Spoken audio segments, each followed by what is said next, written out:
Have you ever noticed that the quieter a woman becomes, the louder her power feels? There's a reason narcissistic men don't fear confrontation, but they unravel in the presence of poised, feminine stillness. Because control is not taken from them, it's revealed as an illusion. And some women, without uttering a single word, have the rare ability to pierce through that illusion with nothing more than how they stand, how they hold silence, how they refuse to fold. These women don't chase, don't perform, don't plead. They embody a posture that forces his fragile ego to collapse in on itself, not through violence, but through grace, through unapologetic emotional sovereignty. This video is not about seduction, it's about sacred power, the kind that makes a narcissist both obsessed and terrified, the kind that whispers, "I do not need you, but you will remember me." And once you understand these postures, you will never beg for his love again. Posture 1.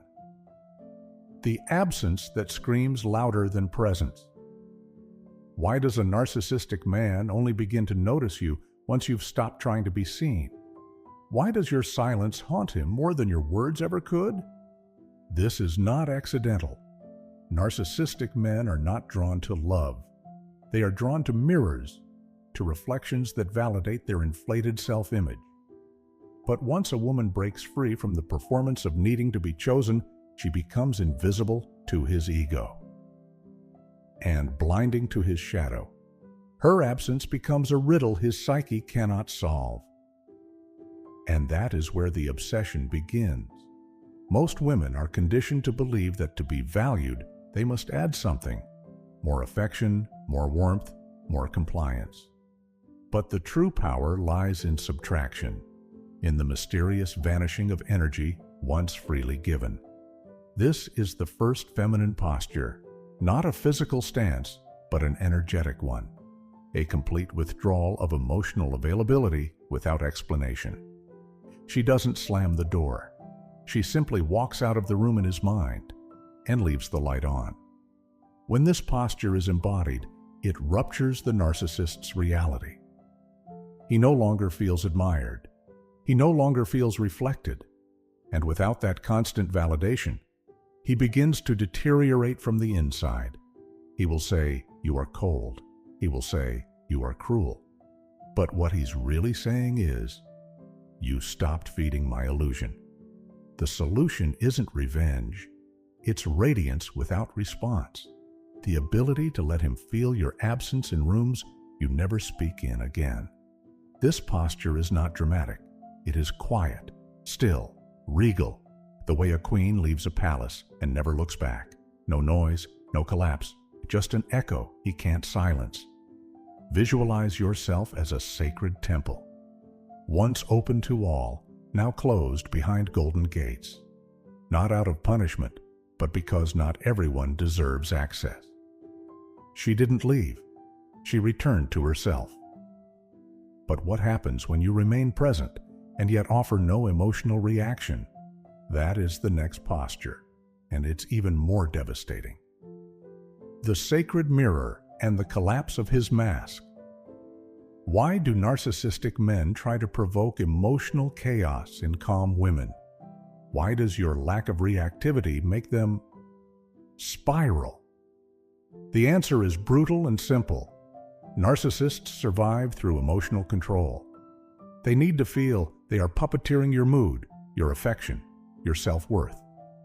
But when a woman holds her center like an unshakable mirror, offering reflection, not reaction, the narcissist doesn't see power. He sees himself, and that he cannot tolerate. This posture is embodied through stillness, through the refusal to perform. She listens, but she doesn't flinch. She hears the manipulation and meets it with a gaze so steady it becomes unbearable. Not because she's angry, but because she's sovereign, and in her sovereignty, he sees his powerlessness. Women are taught to soothe, to over-explain, to meet fire with softness. But this posture is the opposite. It's the still lake that reveals the monster's true face. And the more he tries to disturb it, the clearer he sees his own distortion. When a woman stops reacting, she forces the narcissist to wrestle with something far more terrifying than her emotions, his own emptiness. This posture doesn't scream. It watches. It invites him into the discomfort of seeing who he becomes when he can no longer provoke chaos. And this confrontation with self shatters the mask he built to avoid it. That's why many men will call women like this dangerous, not because she harmed him, but because she refused to play. Visualize yourself as a still flame in a room full of wind. No matter how hard the chaos howls, you do not flicker, you burn steady. And that steadiness becomes unbearable. Some women destroy illusions simply by refusing to dance for them. But even stillness has layers. Beyond silence lies a deeper posture, one that doesn't just reflect his shadow, but renders it powerless. And that's where we go next. Would you have held your power in that moment or broken the silence first? Drop it below. Why does a narcissist panic when the woman he once emotionally starved no longer seeks his attention?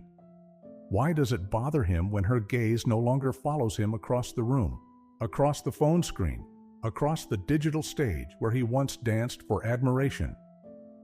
It's because narcissists do not desire connection. They desire worship. And when the woman who once gave him that gaze, a gaze heavy with hope, with craving, with silent pleas to be noticed, suddenly averts her eyes, something primal within him begins to fracture. This feminine posture is not about physical vision. It's about psychic detachment. It's the death of the emotional tether that once fed his illusion of godhood. Her gaze once said, "I see you. I need you. I am here, waiting." But now it says nothing, because now she sees herself. She no longer searches for him in the crowd, no longer watches his online movements, no longer adjusts herself to be noticed. She doesn't need to, because she no longer believes he holds anything sacred that she does not already carry within. Most women confuse eye contact with connection, but in the dance with a narcissist, the eyes are often traps. Mirrors he manipulates to reflect only his image. But when she turns away, not in shame, not in pain, but in full awareness, he feels the brutal sting of irrelevance. And to a narcissist, irrelevance is death. This posture devastates silently. He will overperform, overpost, reach out with breadcrumbs disguised as interest. But her gaze no longer flinches. It no longer searches. She is watching something else now, her own becoming. Imagine standing in a crowded room and choosing to look only at the reflection inside your own eyes, not out of self-obsession, but out of liberation. The moment you stop waiting to be seen, you become unforgettable. Yet, even detachment has its counterpart, because the fourth posture isn't about leaving the room. It's about entering with a different kind of presence, the kind that cannot be controlled. The magnetic indifference. She's unavailable, but not bitter. Why do narcissistic men chase the woman who no longer resents them, but no longer desires them either? What is it about her indifference, not anger, not bitterness, not revenge, that creates such unbearable tension in his psyche? The answer lies in how power shifts when a woman stops needing to prove anything. When she has metabolized the pain, reclaimed her worth, and now walks as if the past never earned her ruin. This posture is the rarest and most dangerous because it's free from both obsession and rejection. She no longer needs him to apologize. She no longer dreams of his return. She no longer explains why she left. Her posture says, "You were a chapter. I closed it." And in that closure, she becomes untouchable, not because she's cold, but because she's whole. This terrifies the narcissist.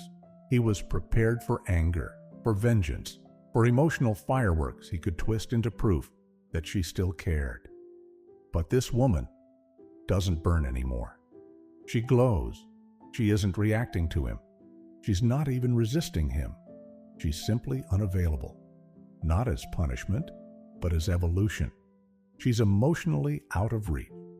And that absence of availability, combined with a soft, unbothered energy, is a wound he cannot cauterize. He will test her, reach out with false emergencies, attempt to seduce her through memory. But she will smile politely and float beyond his reach, because she's no longer dancing on the stage he built for her validation. She's walking a different path now, one where her love is no longer currency to be traded. It's sacred energy, reserved for those who worship it with integrity. Picture yourself walking through a garden that once held your tears, but now grows only from your peace. She became untouchable the moment she stopped making him the center of her storm. And just when the narcissist thinks he can draw her back in through guilt, charm, or chaos, he meets something even more powerful than indifference: boundaries. And the next posture is where his illusion finally crumbles. Why does a narcissist mock your standards until they remove him? Why does he challenge your boundaries, test your patience, and push your limits, only to retreat when you finally enforce them? The answer reveals a cruel paradox. The narcissist never truly wanted a woman with no boundaries. He wanted to see how much of herself she would abandon to keep him. And once she stops abandoning herself, he no longer sees a woman. He sees a wall he cannot climb, control, or manipulate. This posture emerges when a woman stops confusing love with sacrifice. She no longer gives repeated chances in the name of potential. She doesn't stay in the relationship out of empathy. She sees the pattern, she names the cycle, and she does something that terrifies him more than anger. She enforces consequences, not emotionally, not dramatically, but with surgical precision. Her boundary isn't a plea, it's a decision, and it doesn't tremble. Most women are conditioned to blur their boundaries in the name of love, to accommodate, adapt, and endure in hopes that their softness will inspire his change. But the narcissist does not respect softness. He exploits it, because to him, boundaries are not limits. They are invitations to test your identity. And when a woman fails to enforce them, she unknowingly teaches him that her standards are fiction. But something changes when she evolves. She no longer makes threats. She follows through. She no longer explains why the disrespect hurt. She leaves when it happens. Her boundaries are now built not from pain, but from self-knowledge. She is no longer negotiating her worth in a marketplace of male approval. She knows her value, and she is willing to lose anyone who doesn't know it too. This feminine posture is less about posture and more about presence. She walks differently. Her time feels rarer. Her no carries weight. The narcissist, once so confident in his control, begins to falter, not because she punished him, but because she no longer offers access. Her energy becomes gated, and he stands outside, suddenly aware that the gate is locked forever. Visualize yourself as a sacred garden with only one key, and the person who once trampled your petals now stands outside, empty-handed. Respect begins the moment she stops making exceptions. But boundaries alone aren't enough, because power without grace becomes armor, and the most magnetic women, those who leave narcissists obsessed long after they've left, are not just firm, they're mysteriously soft. And that brings us to the sixth posture, the soft power that doesn't perform, feminine stillness as psychological dominance. Why does a narcissist become obsessed with the woman who no longer tries to impress him?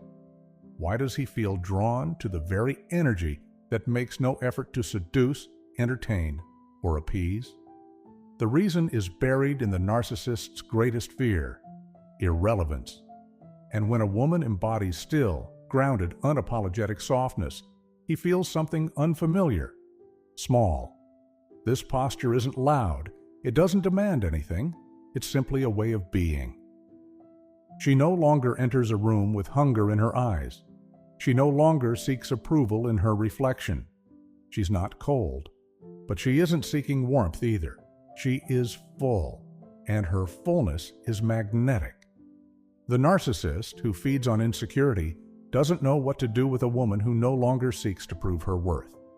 This is the kind of woman who listens more than she speaks, who holds eye contact like a mirror but never flinches. She doesn't argue. She lets silence stretch into discomfort. Her softness doesn't beg, it invites. And to a man used to control, this lack of performance creates unbearable tension. Because without performance, he cannot extract validation. Without her trying to win him, he begins to wonder why he wants her so much. Many women misunderstand softness as weakness. But in the archetype of the sovereign feminine, softness is the ultimate form of power. It says, I do not need to harden to protect myself. I am protected by presence. This is not compliance, it's containment. She holds her energy like water in a sacred vessel. And the narcissist, so used to drinking from broken wells, becomes fixated on what he cannot drain. The beauty of this posture is that it isn't performative, it's embodied. It lives in the way she pauses before speaking, the way she smiles without offering herself, the way she allows others to approach her without reaching first. Her energy says, I am not here to be chosen. I am the one who chooses. Imagine yourself as a glowing flame inside a lantern, soft, warm, untouchable. You don't burn for anyone, you simply exist, and they either honor it or retreat. She stopped performing, and they started worshiping. But even this posture has a shadow, because when a woman no longer reacts, no longer chases, and no longer performs, the narcissist may attempt one final act of control, to trigger her through withdrawal, through neglect, through silence. But what he doesn't know is she has mastered silence too. And that we'll reveal next. The mastery of silence, when her stillness speaks louder than his chaos. Why does a narcissist panic when his silence is met with deeper silence? Why does he withhold, withdraw, go cold, and then unravel when the woman does nothing in return? Because for a man addicted to control, silence is not absence. It's a weapon, one he believes you'll never master. But when you do, he's the one who starts to tremble. This posture is forged in the deepest part of a woman's healing when she no longer chases clarity, no longer begs for closure, no longer fills the space he empties. She becomes silent, but not passive. Her silence is not frozen. It's chosen. It's the kind of silence that refuses to perform emotional labor for the unworthy. And the narcissist, who once thrived off her reaction, now finds himself shouting into a void where his power used to echo. Women are taught to fear silence, to fear being misunderstood, misrepresented, discarded. So they explain, they overexpress, they speak to fill the void that men create to control them. But this posture is different. She does not explain. She lets absence speak its own language. And in that stillness, a reversal occurs. He, the one who expected power from pulling away, begins to panic because she didn't chase. She didn't flinch. She disappeared inward. The emotional consequence is profound. She no longer leaks energy into every conflict. She no longer feeds the flames of manipulation. She retreats into herself, not as an escape, but as a throne. Her silence is a presence. And that presence creates a pressure he cannot withstand, because he expected noise. But she gave him nothing. This is where the narcissist begins to overfunction, to send messages, to manufacture crises, to bait a response. But the woman who has mastered silence sees this for what it is. noise disguised as importance. And she does not respond to noise. She responds to truth. And when there is no truth left in him, she responds with nothing. Picture yourself inside a cathedral of your own making. The world bangs at the doors, but you do not open them, not out of fear, but because silence is your sanctuary. When she stopped speaking, he finally heard her. But there is one final posture, a state of being that doesn't just disarm a narcissist, it redefines attraction entirely. It is not about control, it is not about boundaries, it is about the one thing he cannot counterfeit, wholeness. And that leads us to the last posture, the woman who no longer needs him to be the lesson. Why does a narcissist return when you've outgrown the need for his approval? Why does he feel drawn to you the moment you forget his name in your prayers for healing? It's because you are no longer entangled in the karmic loop of needing him to awaken you. You have become your own mirror, and the man who once represented your wounds now becomes irrelevant to your worth. This final posture is not about distance. It's about detachment from the narrative. She no longer sees him as the one who hurt her or the one who owes her closure. She no longer constructs her identity around the pain he caused. She has rewritten the story, and he is now a footnote, not a chapter, not a tragedy, just a faded echo in the song of her rising. Most women confuse healing with control, thinking that if they can get him to apologize, to change, to finally see their value, then the pain will go away. But true healing is colder, sharper, sacred. It says, I no longer need you to understand me. I understand myself. And in that shift, she becomes unhooked, free. The narcissist senses this freedom, and it haunts him because the entire dynamic was built on her needing something from him. But now she doesn't. She is no longer angry. She is no longer waiting. She no longer fantasizes about revenge or reunion. She is simply elsewhere, mentally, spiritually, emotionally. And that absence becomes unbearable, not because she left, but because she no longer thinks of returning. This posture isn't visible to the world, but it's felt in every interaction, in how she speaks, in how she loves, in how she doesn't explain her evolution to anyone who didn't earn a seat at her table. The narcissist will try to re-enter, not because he loves her, but because he can no longer feel power over her. But she will smile and keep walking.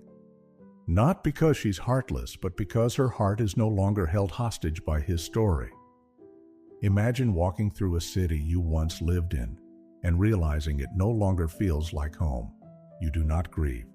You do not stay. You simply walk on. The most dangerous woman is the one who doesn't need to turn pain into poetry anymore. She didn't speak, but the echo of her absence rearranged the room. She didn't chase, but her detachment left fingerprints on his ego. She didn't fight, but her stillness made the lie collapse under its own weight. The woman who vanished without noise became the loudest regret in his memory. The one who mirrored his mask made him face the face beneath it. The one who stopped seeking his gaze turned herself into a mystery he could no longer read. The one who walked with soft indifference became untouchable in his fantasy. And the one who no longer needed him to be the lesson became the one he couldn't unlearn. These postures were not born from anger, nor stitched together by seduction. They were formed in the dark womb of self-remembrance.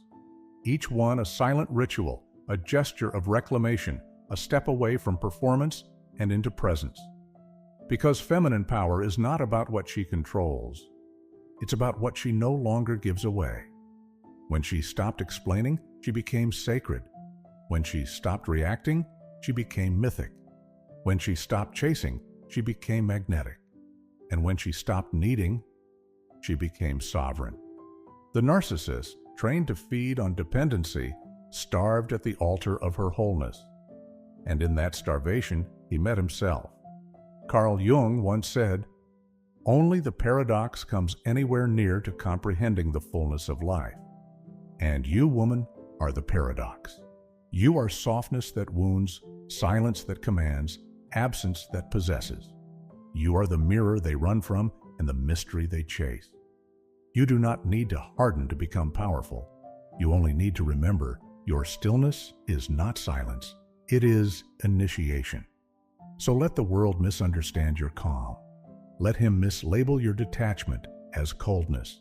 Let them call you distant while you return to your own center like a priestess walking backward into a temple of self. Your body remembers what your mind forgot, that no man, no attention, no apology could ever replace the throne you abandoned within. Reclaim it. Reign from it. Speak only when it deepens your truth. Love only when your soul feels safe to soften. And walk only where your peace is not negotiated. This is not a performance. It is your return. So now, ask yourself, quietly, honestly, irrevocably, what part of you is still waiting to be seen by someone who cannot see themselves? Subscribe to Young Mind, where your shadow speaks and your soul finally listens.